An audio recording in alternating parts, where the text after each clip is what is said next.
Exercise tayo ngayong umaga. Ito ang ibibigay kong tips sa inyo para hindi kayo maboboard guys habang nag-i-exercise kayo. Sasabayan nyo lang ng sayaw habang nakaporma yung paa nyo.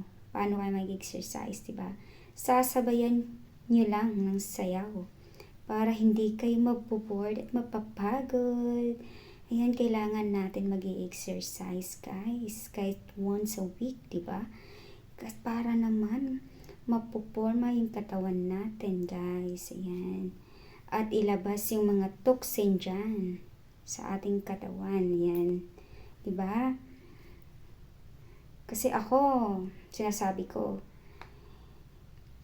napagod din ako mag-i-exercise.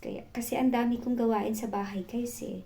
Diba? Ang dami-dami pa, ikot-ikot na lang ginagawa ko. Tapos duty din ako dun sa salon ko, diba? Yan. So, kailangan mabigyan natin ng oras yung sarili natin, guys. Mag-i-exercise tayo. Ayan, kahit 30 minutes lang gagawin nyo, okay na yan.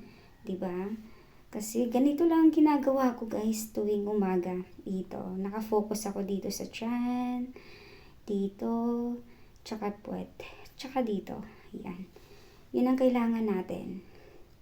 Tsaka pinapawisan na rin naman tayo niyan eh. Nakakatulong na rin sa health natin. Yan, yun ang tips ko today guys. Yan, sasayawan ko lang siya para hindi ako maboboard. Hanggang 30 minutes. Pero hindi lang naman yan ang style ko sa pag-exercise. Meron din para sa puwet. Para dito. Diba? Ayan.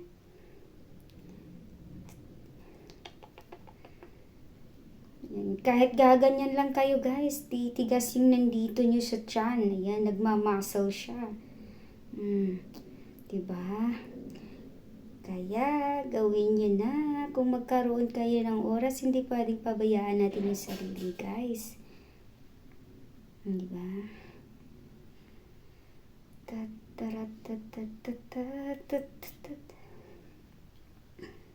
Tapos ganyan, ganyan, ganyan, ganyan, tapos ganyan. Tigas ko.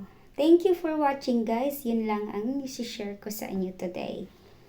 Kung bakit ganito at nanatili na hindi ako tumataba. Sabi nga niya, bakit hindi ako tumataba? Kasi nga minsan nag-i-exercise talaga ako.